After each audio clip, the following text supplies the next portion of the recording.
இந்த மாதிரியான அவமானங்களை இந்த மிடில் கிளாஸ் வாழ்க்கை ஏற்படுத்தி எங்க அப்பா கூட வந்து ஒரு கோயில் திருவிழாக்கு போயிருந்தோம். அப்ப நம்ம சின்ன பிள்ளை காதெல்லாம் குத்துல சும்மா பாவாடை சட்டை மட்டும் கூட்டு போயிட்டாரு. அப்பா பஸ்ல சொந்தக்காரங்க இருக்காங்க. கோயிலுக்கு போயிட்டு வந்தோம். அந்த வீட்டுல இருக்கிறோம். எல்லாம் சாப்பிடுறாங்க. நீ வந்து உட்காந்து சாப்பிடுன்னு யாரும் சொல்லவே இல்லை. திருப்பி எங்க அப்பா அந்த வீட்டுல வந்து ரோட்ல டீ கிடந்துச்சு. அந்த டீ கடைக்கு தூக்கிட்டு வந்து டீ பிஸ்கெட் வாங்கி கொடுத்து திருப்பி அந்த வீட்டுக்கு போறாரு. திருப்பி நைட்டு என்ன பண்ணாரு, எங்க தாத்தா ஒரு வயசானவர் அவர் வந்து எனக்கு சாப்பாடு கொடுத்து ஊட்டி விட்டு வச்சு போறாங்க.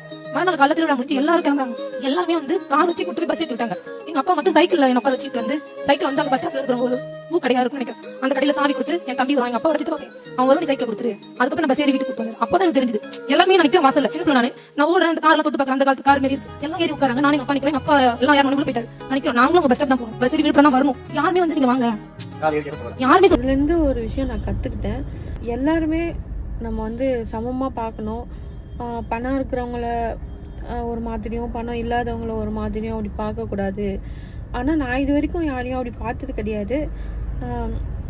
இனிமேலும் பார்க்கக்கூடாது அப்படின்ட்டு அவங்க சொல்கிறத அப்படியே இமேஜினேஷன் பண்ணும்போது அப்படியே ஒரு மாதிரி கண்ணெல்லாம் கலங்குற மாதிரி இருக்குது. ஏன்னா அப்பா வந்து அடுத்தவங்க முன்னாடி அசிங்கப்படுறத பார்க்குற ஒரு பொண்ணு வந்து அந்த பொண்ணு எவ்வளோ கஷ்டப்படுவான்னு அந்த பொண்ணுக்கு தான் தெரியும்.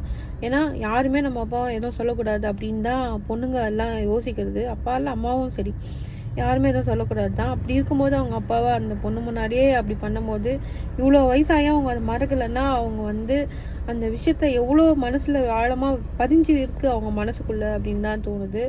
ஸோ உண்மையாக யாருமே அந்த மாதிரி பார்க்காதீங்க. அப்படியே பார்த்துருந்தாலும் அப்படியே மனசுக்குள்ளே நீங்கள் யாருக்கு அது மாதிரி பண்ணீங்களோ அவங்க கிட்ட சின்னதாக ஒரு சாரி கேட்டுருங்க. நீங்கள் போய் தான் கேட்கணும் இல்லை, மனசார கேட்டுருங்க போதும். இனிமேல் யாருக்கும் அந்த மாதிரி பண்ணாதீங்க. ஸோ நானுமே இது வரைக்கும் பண்ணதில்லை, இனிமேலும் பண்ணக்கூடாது அப்படின்னு ஒன்று கற்றுக்கிறேன். இதனால் அவங்க எவ்வளோ ஹர்ட் ஆவாங்க அப்படின்ட்டு அவங்களோட ஹை லெவலில் இருக்காங்கள அதே ப்ராப்ளத்தை நீங்கள் ஃபேஸ் பண்ணும்போது உங்களுக்கு கண்டிப்பாக தெரியும். அது வரைக்குமே தெரியாது தான். யோசிச்சு பாருங்கள், எல்லா மனுஷங்களும் ஒன்று தான் அப்படின்னு நம்ம மைண்டில் வந்து ஃபிக்ஸ் ஆகிட்டோனாலே அதெல்லாம் பண்ண மாட்டோம்.